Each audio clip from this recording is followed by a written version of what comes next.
And welcome everyone. My name is Liz Homer. I'm the curator of the Turner Dodge House, and we're here for our monthly meeting of the Meet Your City program, a program intended to inform the citizens of Lansing about our local history. And tonight we have a very special guest, a favorite guest, Linda Peckham, who is here on the last day, is it, of your teaching or your work at LCC? Well, I have another 3 weeks to go. 3 weeks ago. 3 weeks to go.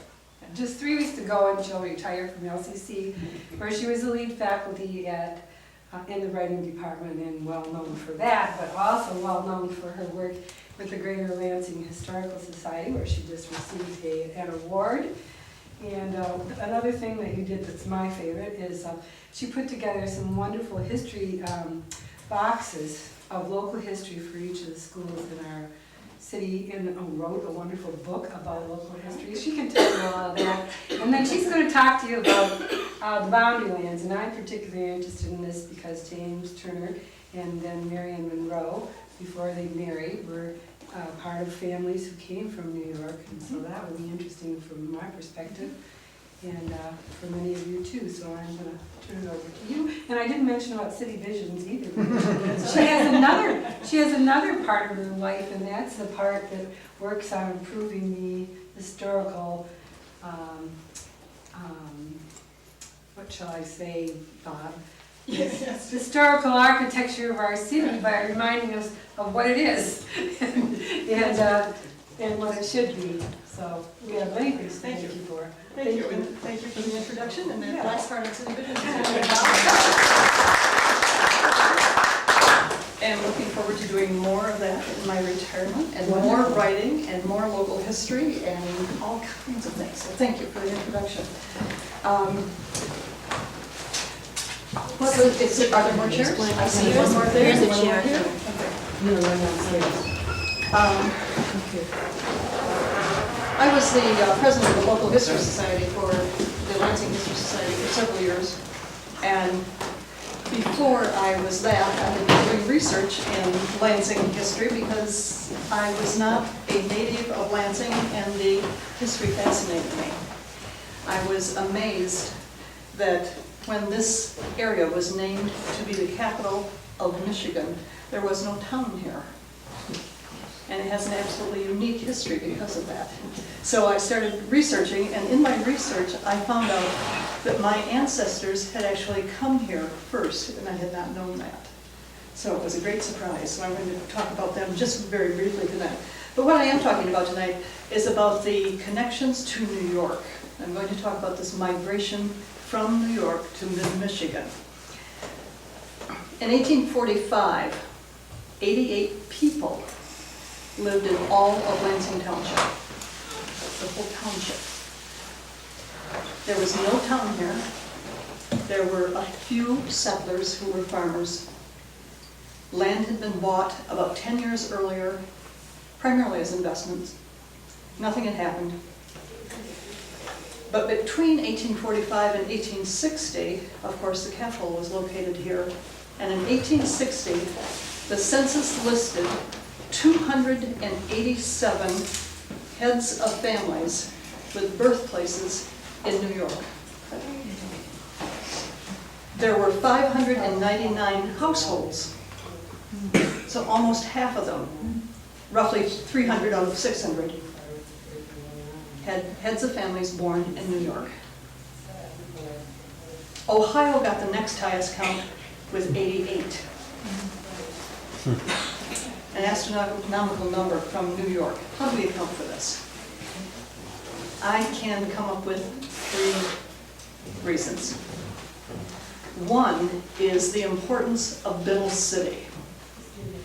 Biddle City was actually a failed attempt at settlement, but was very important anyway.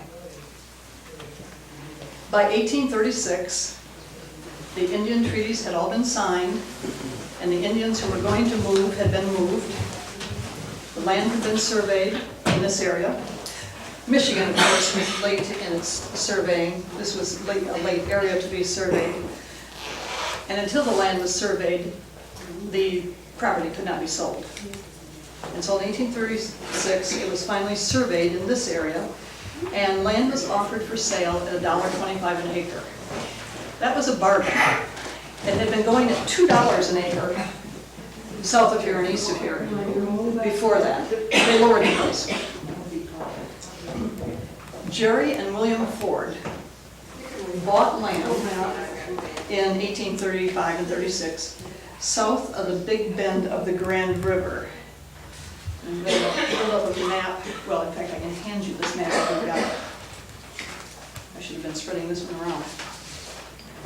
You have two different colored sheets, but they all say the same thing. And you can see the Big Bend of the river. If you think about the Grand River coming in on the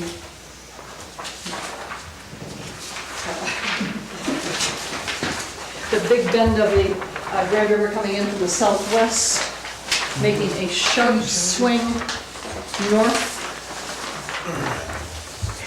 along Cedar Street now, and taking another bend back to the west, the northwest, you will see that Lansing now lies within that Big Bend. We have two major bends. But at that time, there was nothing here. You see where we are? See the big bends? The Cedar River, the Red Cedar River goes off to the southeast. William and Jerry Ford bought land just south of the Grand River called Biddle City. They platted this town. You see the hatch marks at the bottom. And like all good speculators, they went back to New York to sell the land. Are we short one? Somebody else come in? We need another one? This is the last one, okay.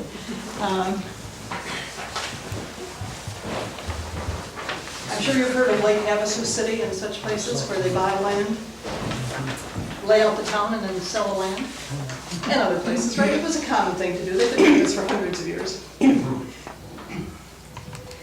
They went to New York, mid-New York, and promoted this city, on paper, of course. The people in mid-New York were looking for land. They had big families. They needed more property. And one area decided to send a group of men all together to look the land, as they called it. When they got here, the story is that the Grand River had flooded, had overflowed its banks, and Biddle City was underwater. So no one bought land in Biddle City. But several of these men who came to look the land were from Tompkins County, New York. Now, Tompkins County might sound familiar to you, right? Goes here and there. It's north of Ithaca. In fact, Ithaca is in Tompkins County, on the east side of Cayuga Lake. And there's a little area there where the people were from. Their names are Joy, Saxton, Atwood, Davis, Townley, Spencer, Ludlow, North, and so on. There are more. I don't have the whole list. They didn't all stay here, but they stayed nearby. Several of them went on to Jackson County and settled at what became Rives Township, Tompkins Township, Springport Township. They happen to be in Jackson County, but they're not very far from here. Several of them stayed in Ingham County. Stephen Ludlow settled in Aurelius Township, and he's one of my ancestors. Some stayed in Lansing Township. Joseph North came to Delhi Township, bought land in Delhi Township. He was one of those early travelers. And what's important about this is not that it failed, not that Biddle City failed, but that Biddle City brought so many families from a single area in New York to this area. These people all came out of Tompkins County, New York. They all came here. And this happened, as typically happens, when the men come and buy land, they go back and get their families, or they go back and marry and bring their families. And then, of course, their younger brother comes. And another year goes by and another brother comes. And in the North family, that's exactly what happened. Joseph North Jr. was the first person in that family to come here. He settled in Delhi Township. His younger brother, Henry, came within the year. And the year after that, his parents decided to come. His parents and all of the other brothers and sisters who were still at home. And all of them were. There were only 2 grown sons. They all came out here. And they started marrying people here and there from other families who were doing the same thing. And pretty soon you have multi-generation families. And you have intermarriages between families. And if there's a widowed parent in New York, that parent comes out 15 years later. And pretty soon you have a whole town with about 4 names. And that's what happened here. Several of these families had large, many children, large families. The Ludlows had, come on in. We need more chairs, more chairs. Several of these families had 8 or 10 children. And in the Ludlow family that Stephen was part of, almost all of those children wound up in mid-Michigan. The reason? They're running out of land in mid-New York. They don't have room for all of those people to have farms. And they all wind up here. They're in Jackson County, they're in Peckham County. My great-great-grandfather is a cousin, West Hampton Ludlow. He came a little bit later. He came in the 1840s with his second wife, and I believe by the time he came, all 13 of his children had been born. And he was one of about 10 children himself. His brothers and sisters settled in Ohio, mid-Michigan, Indiana, Iowa, typical pattern.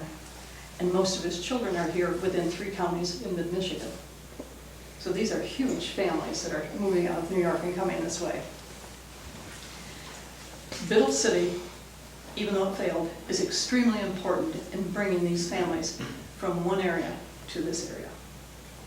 Second thing, the importance of the bounty land after the Revolutionary War.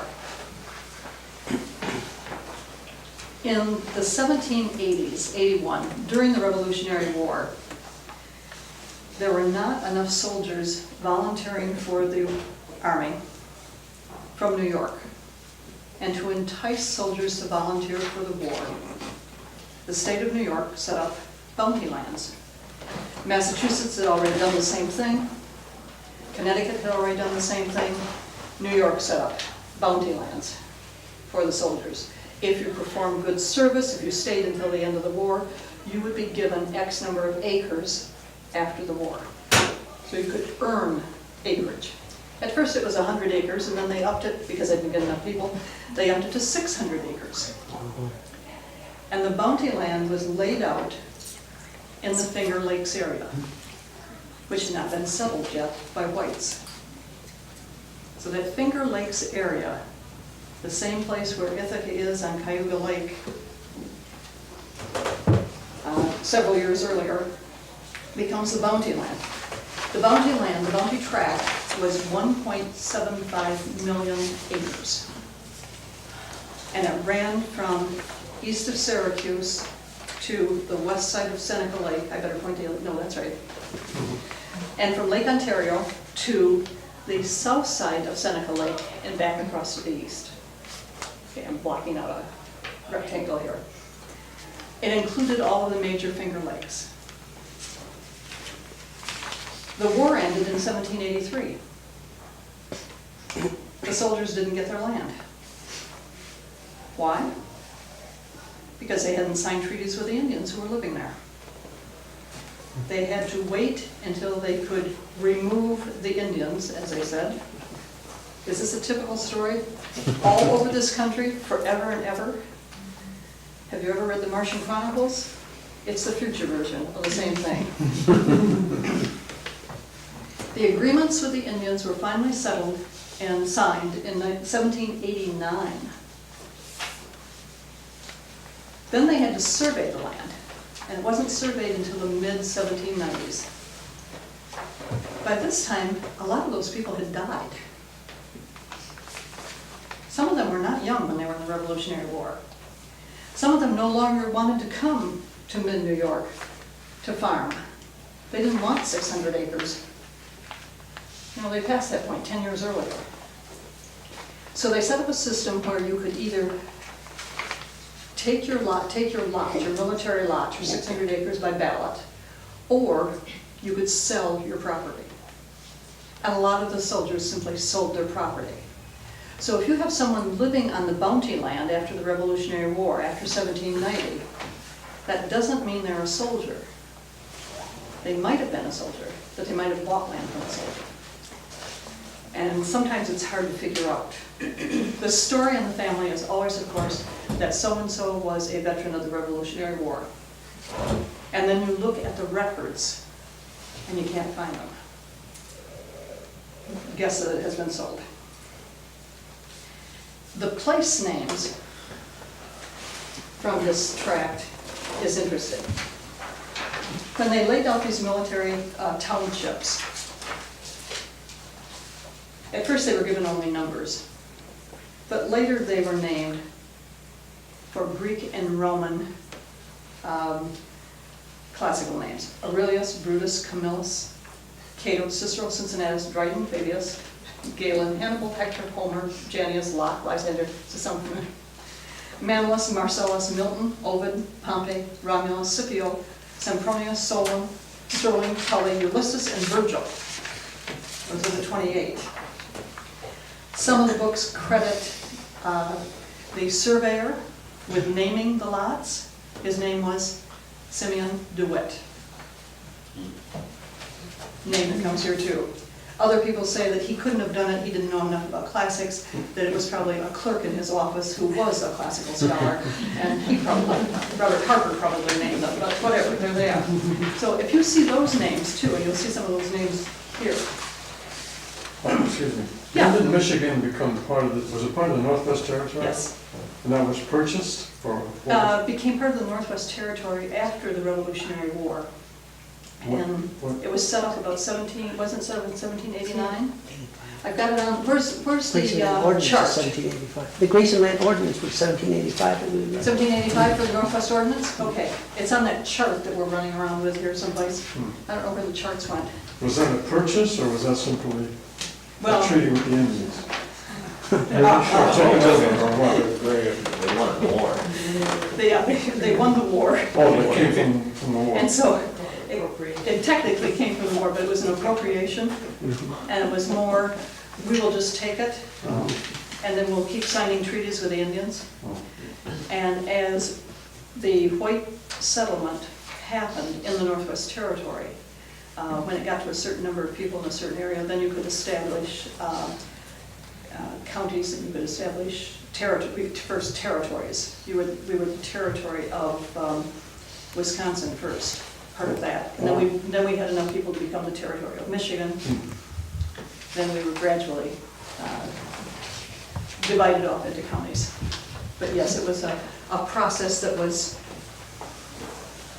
rather inexplicable. Yeah. Surprisingly, those acreages weren't sections. Pardon? Surprisingly, they weren't sections. The lots themselves? No, the 600 acres doesn't relate to a section. No, it doesn't relate to a section, because a section now here is 640 acres. Yeah. Isn't that interesting? Yeah. And it's in Michigan, it's a very standard, in the Midwest, in fact, it's a very standard 640 acres in a section. And so they don't match the sections. They don't match even the towns, as they call them in New York. The military lots are a special tract of 600 acres. Not all counties have, not all states have townships either, so, No, they call them towns. I mean, some states don't even have townships. Right. Nothing smaller than a county. Ah, okay. They have what they call towns that are smaller than counties there. But the military lots are a different size than the towns, even though they're towns where the lots are. I can't figure it out.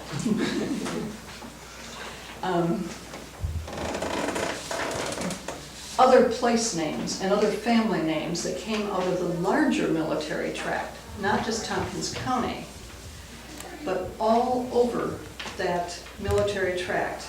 William Adams, who was my mother's family, comes out of Lyons, New York. His parents came to Tompkins County, Tompkins Township in Jackson County in 1836. The Crawford family came from Ithaca, New York. Came to Springport Township, Jackson County in 1837.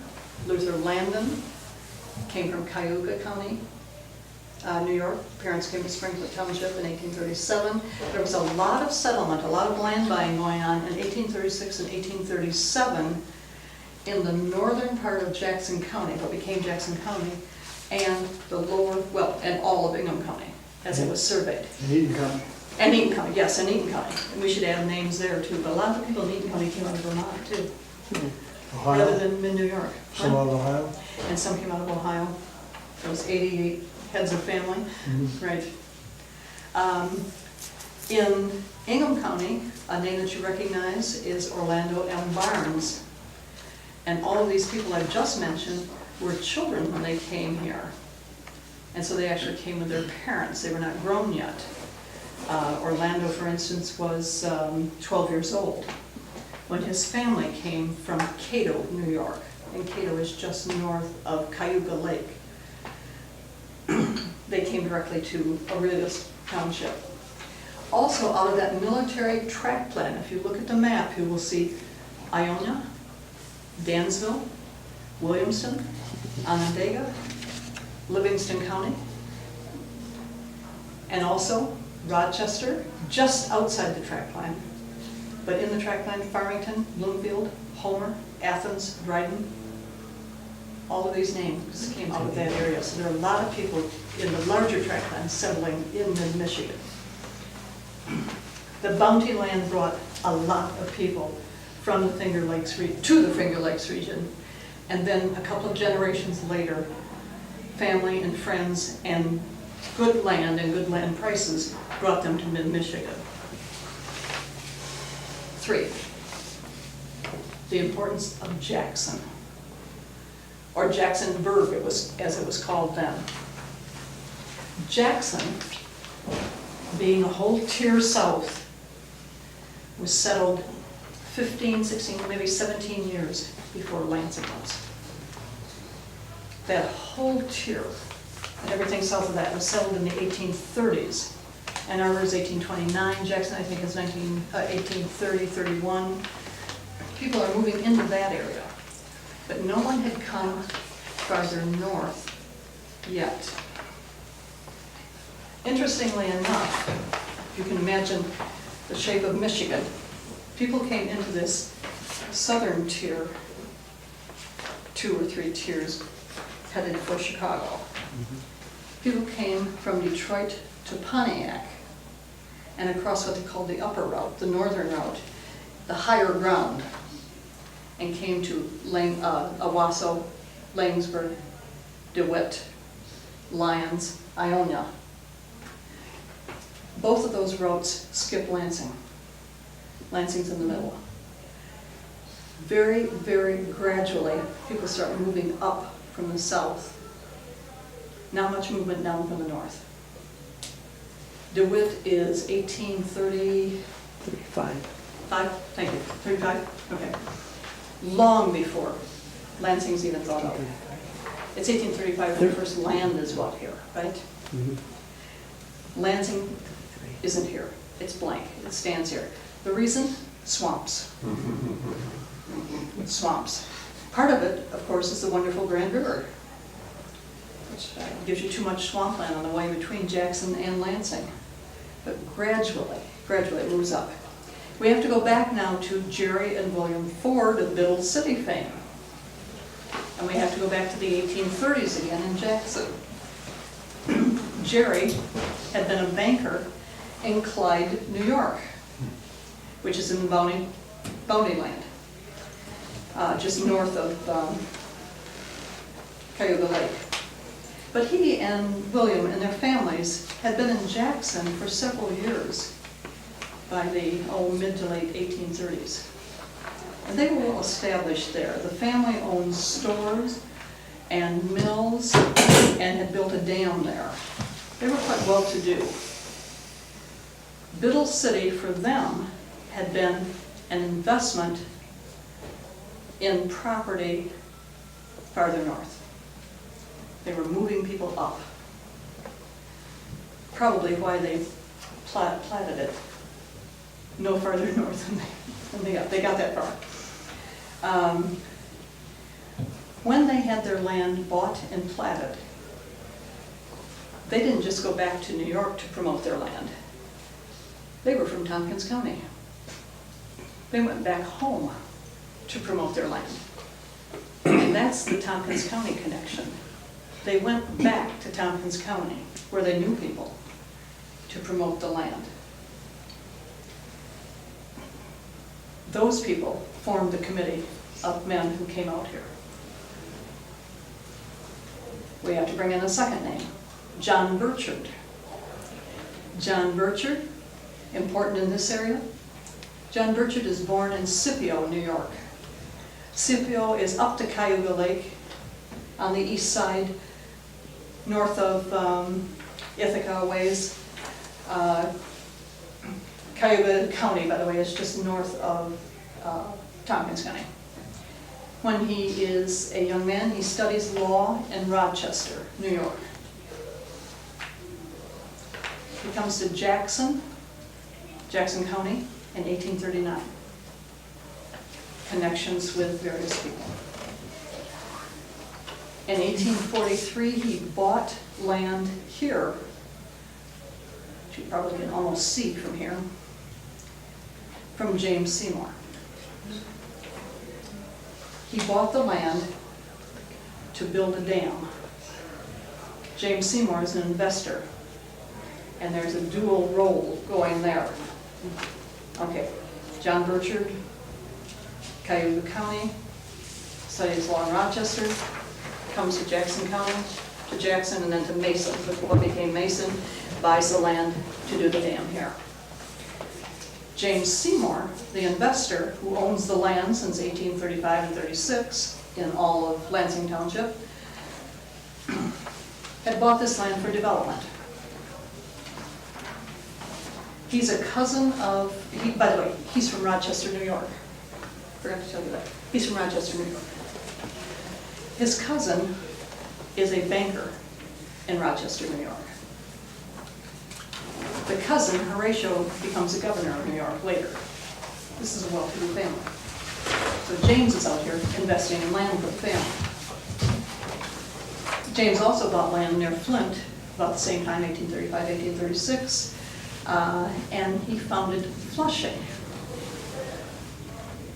Flushing, by the way, is where he moved to, where he is buried. And he developed that area. There's a Seymour Road, a Seymour Mill, a Seymour this, a Seymour that, everything is there in Flushing. Interestingly enough, there's another family in the next plot to his in the cemetery named Meade. And I do have to track them and see if that's the same Meade family that came here later. I suspect it might be that same family. The land here in Lansing Township was still empty. Stood here from 1835-36 until 1843 with nothing happening. He didn't seem to be doing anything with it. He was just waiting for development to happen, and it didn't happen. So he sold a piece of it to John Burchard on contract.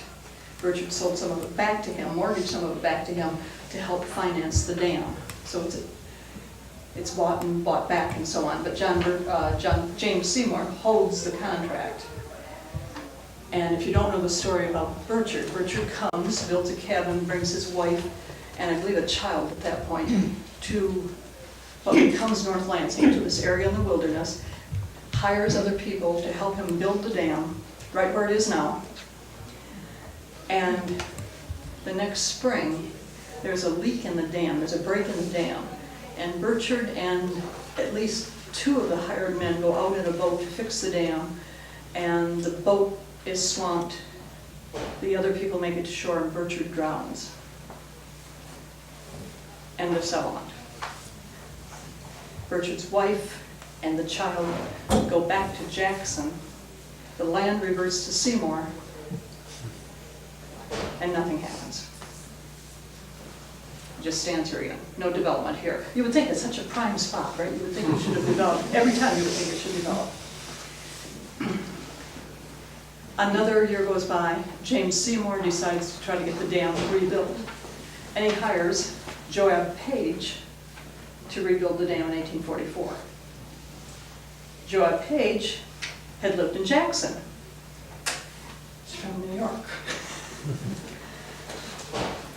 He built the dam in Jackson for William and Jerry Ford. These people all know each other, right? Page and his family, his wife, his son, his 2 daughters, and their husbands, his sons-in-law, all come here. They hire extra workers. They move into Burchard's cabin, the whole lot of them, this one-room cabin, and start rebuilding the dam.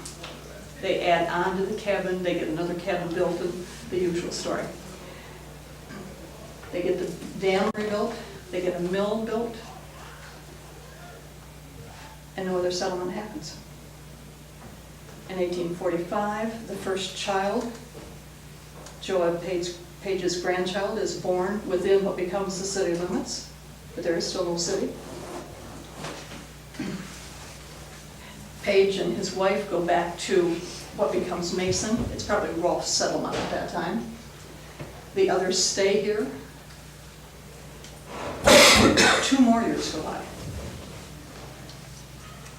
And the legislature is under the gun to move the capital from Detroit to a more central location. Now, I shouldn't put it that way. They have decided when they set the Constitution for Michigan that they will locate the capital permanently within 10 years. There is a push to move it to the interior. The governor wants to promote population. A lot of people want it out of Detroit because it's too close to that foreign border. Do you know that in the War of 1812 that we actually were taken by the British for a year? Michigan was British for a year. People still remember that. They were not happy with that. There were, let's see, Jerry's the one who knows about this, 26 towns that were bidding to be the capital. I think more than that. More than that? Okay. Laundry list. Oh, yeah. Everything that was settled, I think, in Michigan thought they would be the capital. Jackson, of course, thought it would be the capital. Ann Arbor. Marshall thought it would be the capital. Marshall built the governor's house. I mean, these places were on the railroad, for heaven's sakes. They had roads. There was no town here. There were no roads here. Owasso, St. John's, Calumet. They didn't think that was simple enough. Okay. James Seymour decided to push for Lansing Township because that's where he owns land that hasn't yet been developed. And either he or Kilbourne, his agent, go to Detroit to the legislature and take a map of Michigan and draw red lines on the map from Lansing to every place and show how centrally located it is if you're going east to west. North to south didn't count. And after hooting and hollering and laughing, they start to vote again, and they decide to vote for Lansing. And within a few votes, Lansing Township becomes the new capital. The decision is made in March of 1847.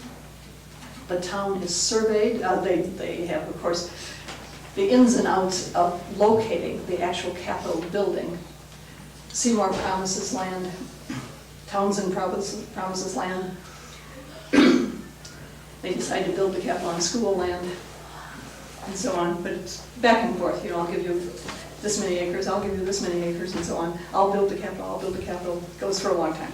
Anyway, in March, they have decided to plat the land of the capital city. And the Capitol building is located, and it's on Washington and Allegan. It's in that block, not where it is now, kitty corner. And between March of 1847 and January of 1848, when the legislature convenes in this town, an entire town is built. Sort of. Stores, blacksmith shops, hotels.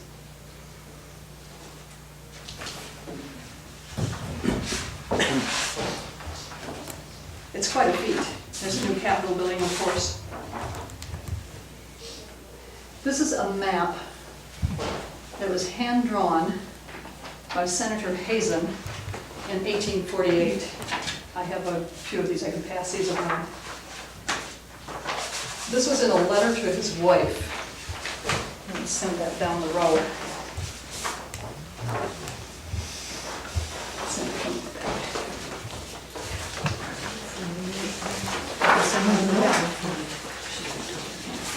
This is what Lansing looked like in 1848, and of course it wasn't yet called Lansing.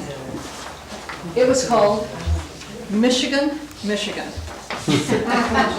You know, New York, New York. They named it Michigan, Michigan. And there it is. This is Main Street. Bill City had been down here. That's gone, of course. Main Street. This is the road to Jacksonburg, over here, which is roughly Cedar Street. This is River Street. River Street is still exactly where it is, except now it's a parking lot. It used to be River Street, that's long ago, bending up here. And the Capitol is over here. And you see all of the buildings noted and how far things are.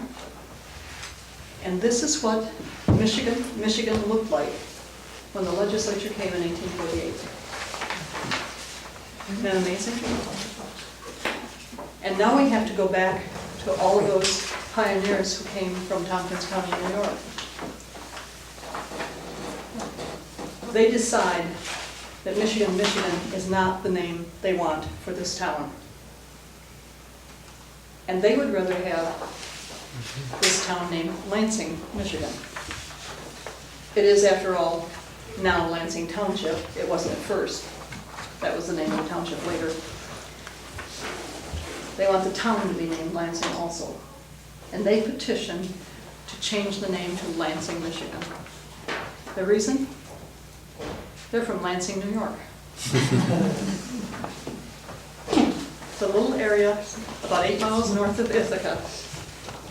Includes Ludlowville, named after my ancestors, Lansing, which is just next door, East Lansing, and so on. If you look at the map, that's where all those names come from.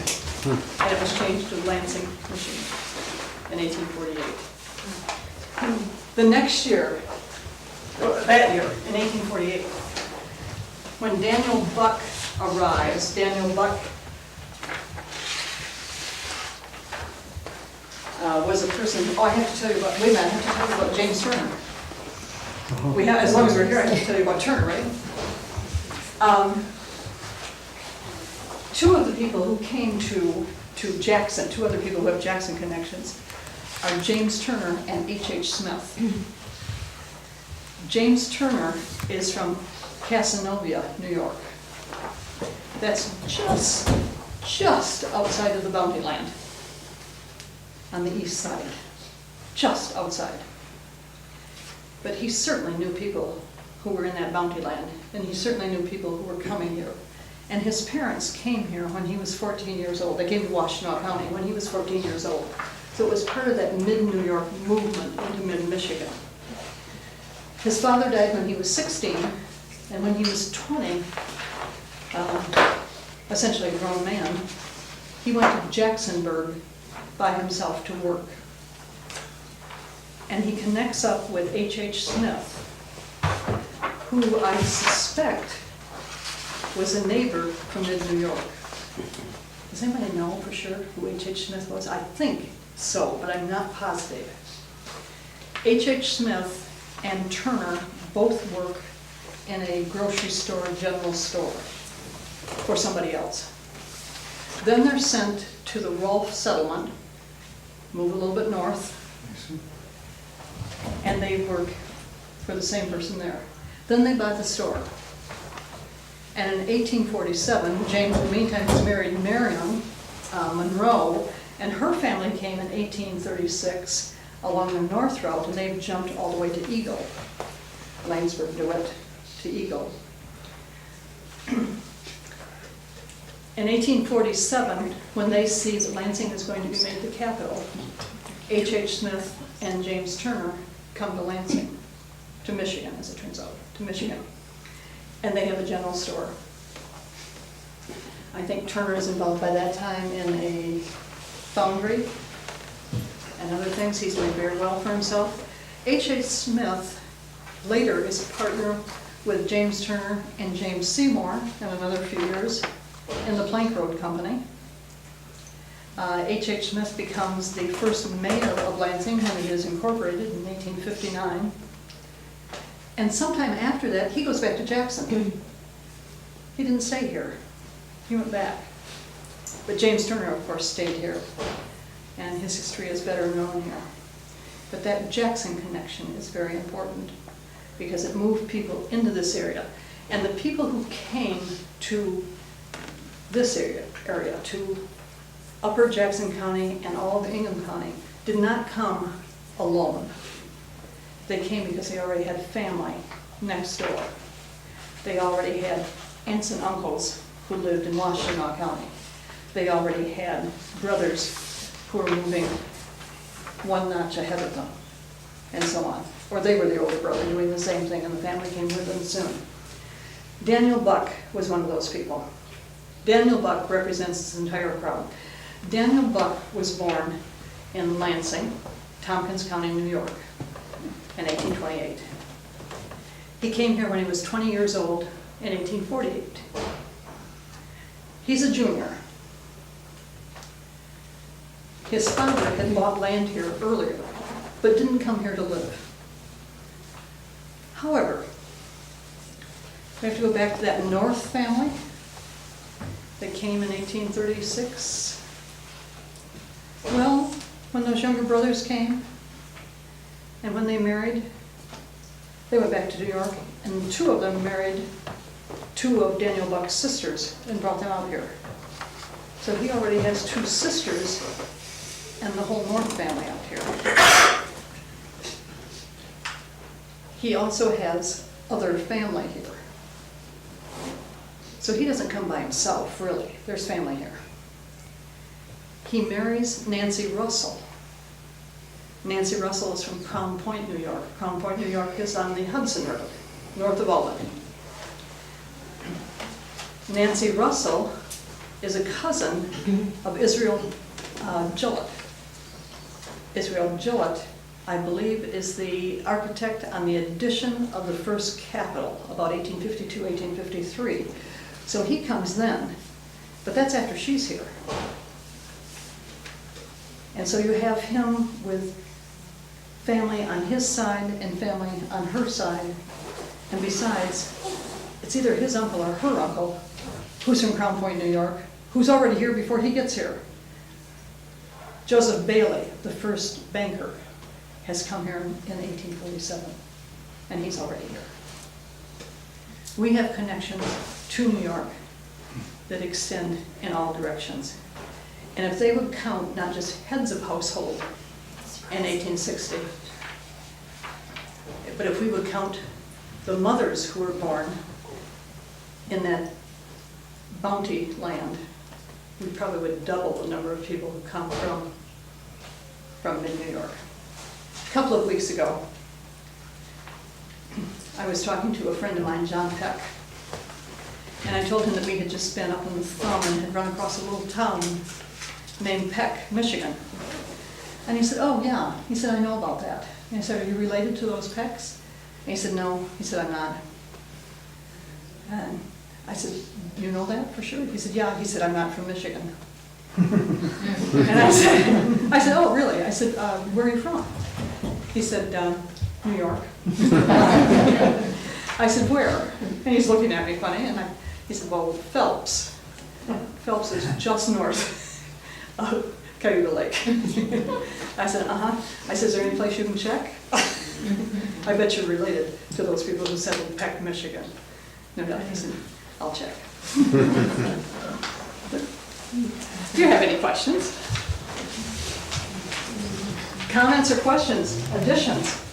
We could do another 50 families, real easy. Yes? Have you ever heard of Ulysses Ward? Pardon? Ulysses Doubleday Ward? No. He settled in Lansing. Well, he didn't settle. He came here trapping in 1942. What did he do? I don't know him.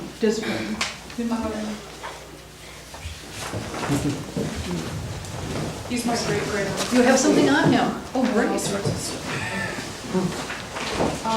And I keep wondering if anybody else knows about this because his house is still standing. Is it?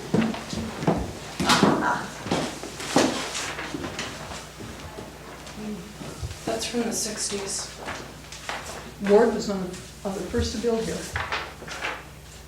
And Claypool and West Iona. Claypool is Butler Street. Yeah, It's a stone house on Butler Street. I know where you mean. I know right where you mean. I've always wondered whose house that is. And this is a contemporary account of his life that I found online. And he came from New York. That's why I'm here. Do you know where he came from? It says so. I actually... Cato. Yeah. Same place that Owen Mose is from Cato, New York. Cuyahoga County. What are the chances that these families knew each other? And this is Ulysses. Oh my goodness, you've got all kinds of things here. Look at And this. that's my great-great-grandfather. Oh, this is wonderful. Oh my goodness. Look at this. Where is it from? Photo about 1882. That was in Lansing. Oh, and I see this is Blackmar? Blackmar, yeah. Blackmar. Related to woman W. Blackmar. She was his aunt. That's my great-great-great-grandmother. Wow. That's when we need to get photographs of this. Yes. Yes. We've just got all sorts of family history. That is wonderful. You leave me your name Okay. and address, we need to do photocopies. Yeah, he was involved in the construction of the First First Baptist, Baptist I Church. see the booklet. Do all of you know about this? The First Baptist Church, this is their anniversary edition, 1892. 1892 to 1992. He was involved in construction? Yeah, he was in masonry and moving buildings and smokestacks. And he would actually go around the country and ask farmers for their stones. So that's where all those granite rocks came from. That's a great story. We have to. And my great-grandfather typed all this stuff up. And it's actually probably still at the Baptist Church, but really fascinating things about the history of Lansing. And John Curry, who is not here tonight, is the historian for the Baptist Church. oh, really? Yeah, Oh, and he'll know he will definitely much know. more.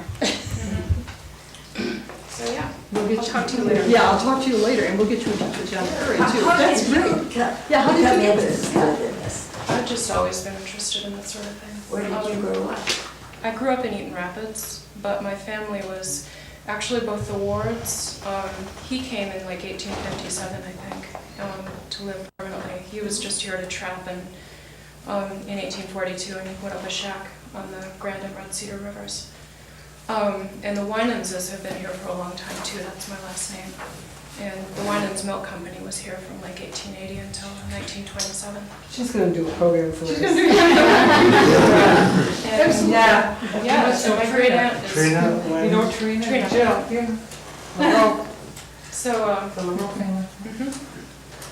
so yeah, we've got just all sorts Oh, of that's information. wonderful. And my great aunt is 90 years old, and she's really interested in all this. So we've What's been your name? conspiring. Eva? Eva Ward. Her name's McKim now. So. Did you say McKim? Mm-hmm. Do we have the family history on that? We'll have to look and see if we have the Yeah, I'm not pioneer sure. history on it. Okay, we'll check. I'll talk to you later. Okay, that's great. Thank you. That was something. Yes. When you were doing the research and looking at the connections of the I families should, yeah. and the communities, how about the ideas and the approaches to life? Did you get a sense of that moving also from New York to Michigan. Are there approaches to life? Yeah, their Not- views, their political outlook. You didn't, You get, if you look at the histories, you look at the county histories, for instance, they're all, Durant's history of Ingham and Eaton County, done in 1880, is typical of its time. Everyone is wonderful and glorious and honorable and everything else, so it's hard to tell what's the time and what the people really are. It tells their politics, it tells their religion. You don't get much sense of it other than you get service and such things in the community. I think the people who are in the biographies tend to be the people who are involved in organizations and service organizations, for the most part. But they're pretty much the same. You know, upstanding citizen, the usual kind of thing, yeah. And the same thing, I used, over the years, I've used Durant's history of Ingham and Eaton counties, and I've used the history of Ingham County, and also a lot of the information that I have came from the Jackson County history, DeLand, which was done in 1903. And there are a lot of pioneer histories in there, plus looking up individual names in the pioneer history papers. But piecing together references to names, we only, just in the last year or so, realized that my great-grandfather's second wife, we knew he was married twice because in the biography, it's William H. Adams and first wife and second wife. Their names are there, but both are named Adams. We didn't know who Cornelia was. We knew who Helen was, but not who Cornelia was. And we were down around Springport one day, and we ran across a house we had never seen before. Now, it's like it got built since the last time we were down there. Where did this house come from that we had never noticed it before? And we stopped and looked at the house, took some pictures, and there was a marker, and it's the Jameson house. So that night, Bob was looking in the Jackson County history to see if we could find Jameson. Couldn't find Jameson. And I said, well, while you're looking, see if it mentions anything about Cornelia's maiden name. Look up William Adams and see if it's there. 5 minutes later, he said, you won't believe this, her name is Jameson. She's the daughter of that family. And in that biography, it tells that the fathers had come together from Lyons, New York. And Cornelia and William were both young children when they came. So you piece it together by chance as much as anything. I found out last summer about a great uncle that came to settled in Jackson, and he was born in Cooperstown, New York. Really? So his name was Henry Hayden, and he settled in Jackson because he was the surveyor of the railroad. Ah, okay. And after surveying all the railroad, he decided he really liked Jackson. And then his brother that went to the gold rush came from Cooper. He had originally from Cooperstown, came visited him. Henry built a mill, and he then taught my great-grandfather milling, and then ended up settling him at Tecumseh, which is my hometown, with the milling company there. But he became mayor and extremely prominent in Jackson at the same time in the museum down there, L.F. Sharp. L.F. Sharp, yeah. Contemporaries. Okay. But just found a lot of history at the Episcopal Church there about him. Oh, yeah, that's true. Once you Found know, his house that he built. once you know what religion someone is, sometimes you can find church histories, and that will give you more information. John Curry, who knew what my maiden name was, Ludlow, told me a few years ago that he had noticed my great-great-grandfather's name in the Baptist church records. And I said, oh, I had seen someplace that he was a preacher, but had traveled, around Michigan. He said, well, apparently he was assigned to Whitehall for about 3 years. And he brought the reference to me, and it turns out that he was there for 3 years in Whitehall, and my great-grandfather graduated from high school there. I had no idea. I assumed he graduated in Parma. I didn't. You're local from Springport? Yes. You have any relation to the Israel Allen family? One of the wives was a Ludlow, I believe. I'm sure, but I don't know why.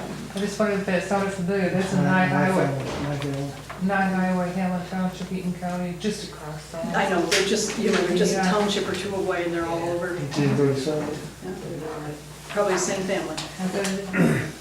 Yeah. Is it correct to say then that the real early settlers of this area came because of real estate? I would say primarily. They were looking for Primarily. land, they were looking for places for space. Was this farm for farming purposes? And this is or- primarily for farming. Is that kind of true all over the state then, at this particular time? Especially in this part of the state. I think if they came into Detroit, they may have come in because they were merchants and such. But if they came into this part of the state, they probably were primarily farmers. Although as the towns were formed, you get more and more people coming in. So with Ann trades. Arbor, Yeah, and they're moving. Marshall. My family came into Macomb County about the time that we're There you talking go. about, but they were basically farmers. In Macomb County, is that where Governor Wisner is Yeah. from? Is that in Macomb County? He's in Pontiac. Is that Macomb County? I don't think so. Oh, where's Pontiac? Oakland County, that's Oakland County. Okay, Wisner is part of that group that comes from Tompkins County, by the way.